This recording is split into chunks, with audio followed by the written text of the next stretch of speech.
예, 박형명입니다. 제가 토론 말씀 자료에 썼습니다만 딱 40년 전 요때 제가 사법연수원을 수료하고 전두환 치하에서 이제 법조인 생활을 시작을 했습니다. 딱 만 40년이 됐는데요. 그래도 40년 동안 법률가로서 살아왔으면 그래도 법률에 관련된 문제에 대해서는 조금 아는 게 있다고 볼 수가 있죠. 근데 지금처럼 이렇게 법률가로서 자괴감을 느끼고 참담하고 아주 이렇게 험악한 적이 없었습니다. 저는 이제 20년 넘게 이제 법원에 근무하다가 나왔는데,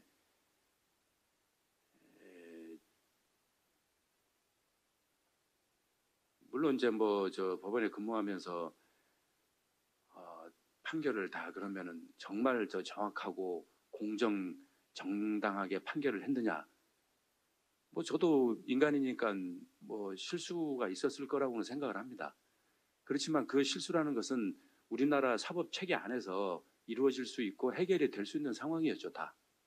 그리고 그 범위 내에서 일을 해왔고 자부심을 갖고 해오면서 이게 이제 자유민주주의 대한민국을 지키는 최후의 보루라는 그런 자부심을 잊지 않고 이제 살아왔고, 나와서 변호사를 하면서도 사실 그런 생각을 이제 꾸준히 해가지고 왔는데, 지금 금년 1년에 돌아보고 특히 최근에 벌어지는 이른바 사법개혁이라는 이름으로 행해지는 사법부 압박이나 이런 행태를 보면서는 정말 참담합니다. 그래서 어떨 때는 이게 꿈인가 생신가, 이게 제발 꿈이었으면 좋겠다 이런 생각을 합니다. 근데 알고 보면 이게 꿈이 아니더라고요. 지금 이번에도 이제 긴급하게 이제 요 토론자로 해달라고 그래가지고 제가 이제 법안 내용을 좀 보자 그래서 처음에 민주당에서 제출한 법안부터 시작해서 이제 소위를 거치면서 대안이 마련됐고, 어제 이제 최종적으로 대안이 나왔다 그래서 이거를 보는데, 정말 이게 21세기 대명청지 자유 대한민국에서 있을 수 있는 법인가, 어떻게 이런 일이 가능할까, 좀 그런 생각이 들었습니다. 근데 지금 현실은 어쩔 수가 없고, 그래서 이런 이제 긴급한 세미나도 열리게 된 거지요. 지금 두 분 발제자와 지금 이제 장 교수님도 아주 그냥 핵심을 찌르는 말씀을 또 하셨어요. 지금 민주당에서 왜 이렇게 이런 이상한 법을 디미냐? 지금 내란이 꼭 유죄로 갈 것 같지 않다는 얘기가 법원 내외부에서 지금 꾸준히 돌고 있습니다. 그래서 이거를 어떻게든지 내란으로 몰고 가야 됐다는 그런 이제 다급함에 결국 이런 일까지 하는 거 아닌가 하는 생각이 들죠. 그래서 개별 법률 내용에 대해서는 두 분이 충분히 말씀을 하셔서, 저는 두 법이 결합되는 부분을 제가 한번 찾아봤어요. 그래서 아까 봤는데, 지금 이른바 특별재판부 설치에 관한 법률 중에 13조를 보면 이런 말이 있습니다.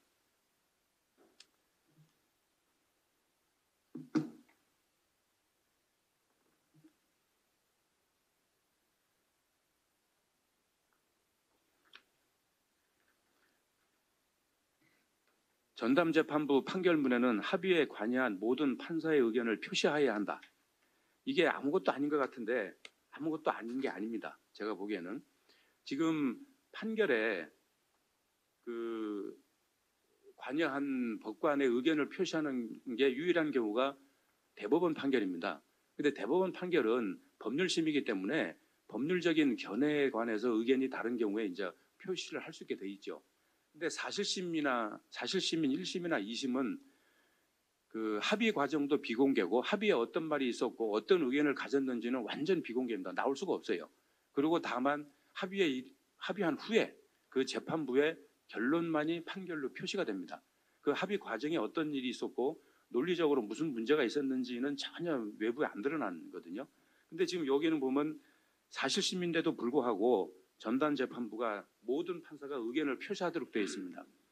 근데 이게 무슨 문제가 있냐면, 지금 특별재판부를 설치를 하면 이제 그 법원 내에서 뭐 우리법 연구회 같은 그런 특별한 모임 출신의 이제 지금 이 내란죄에 관해서 유죄를 선고하겠다고 맘먹은 판사들이 달려들어서 그 사람들 후보자로 추천을 할 수는 있습니다. 그래서 그런 사람들로 이제 재판부를 구성을 하겠죠.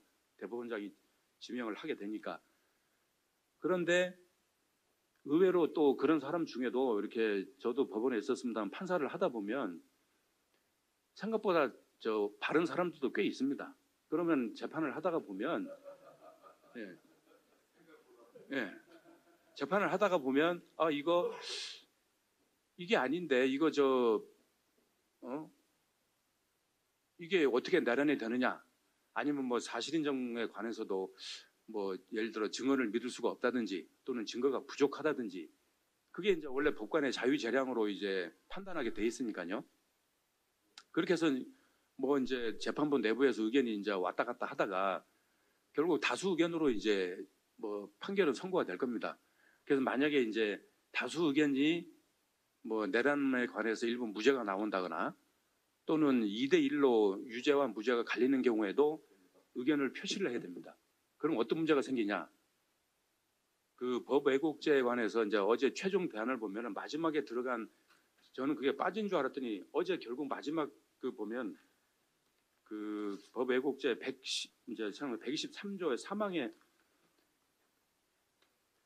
그 3호에 보면 증거 없이 범죄 사실을 인정하거나 논리나 경험칙에 반하여 사실을 인정한 경우 이렇게 되어 있습니다.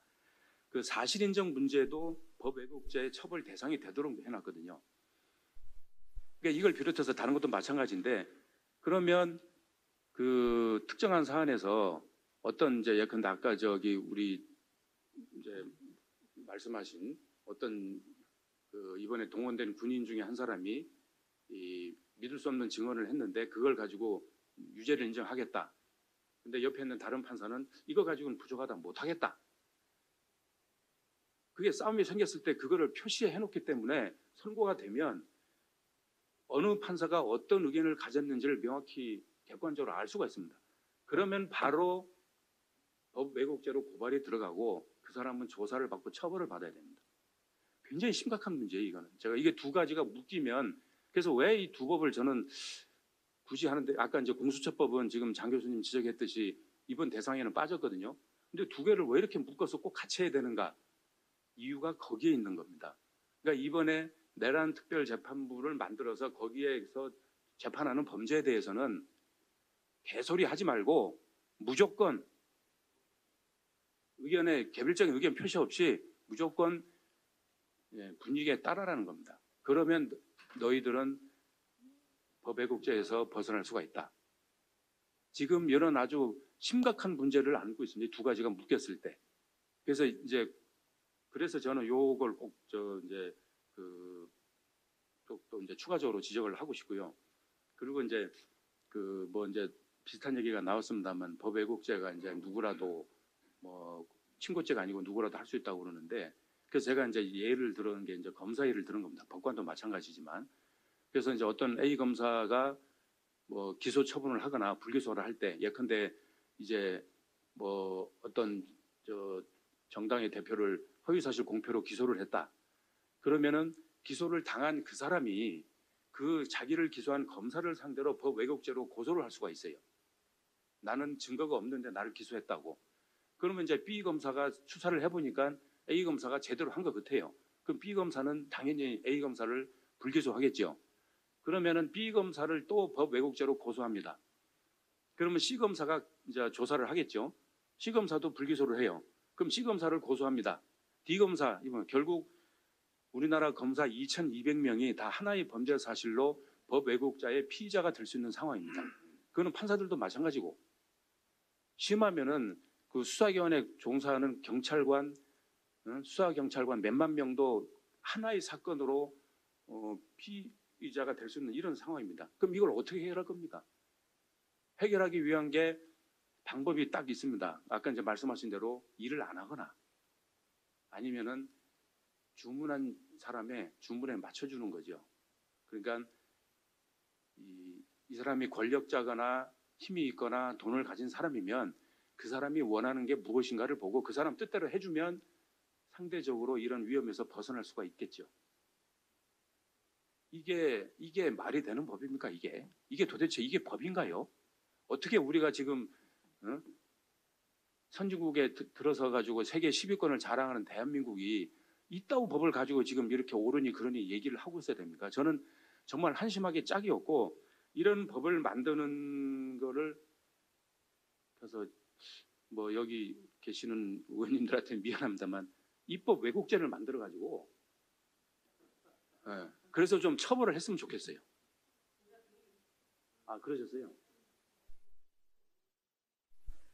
그래서 그런 것도 하면 좋겠고, 그리고 그 의견을 밝히고 하라는 거는 제가 이제 그 표현이 생각나서 제가 메모에 뒀다가 참 깜빡했는데 그 십자가 밝기라고 혹시 기억하실지 모르겠습니다. 그 옛날 일본에서 이제 그래가지고 이제 저 종교 박해할 때 십자가를 밟아라 해가지고 밟는 사람은 그냥 통과시켜주고 밟지 않는 사람을 이제 너 기독교인이지 이래가지고 이제 처벌하는 그런 사례가 있었거든요. 그래서 이제 양심 테스트라고 해가지고 특히 좌파에서 이런 표현을 많이 씁니다. 십자가 밟기 하지 말아라. 그래서 우리가 이제 빨갱이 사냥하고 막 이런다고 할 때 이제 특히 많은 표현을 쓰는데 이 전형적인 십자가 밟기입니다. 그래서 의견을 표시해라. 감히 지금 민주당에 반대하는 의견을 밝히면 이제 그날로 골로 가는 거죠. 이런 십자가 밟기를 법으로 강제하면 안 됩니다. 이거는 헌법에서 정한 양심의 자유에 정면으로 위배되는 거예요. 토론은 10분 안에 끝난다고 해서 제가 여기서 마치겠습니다.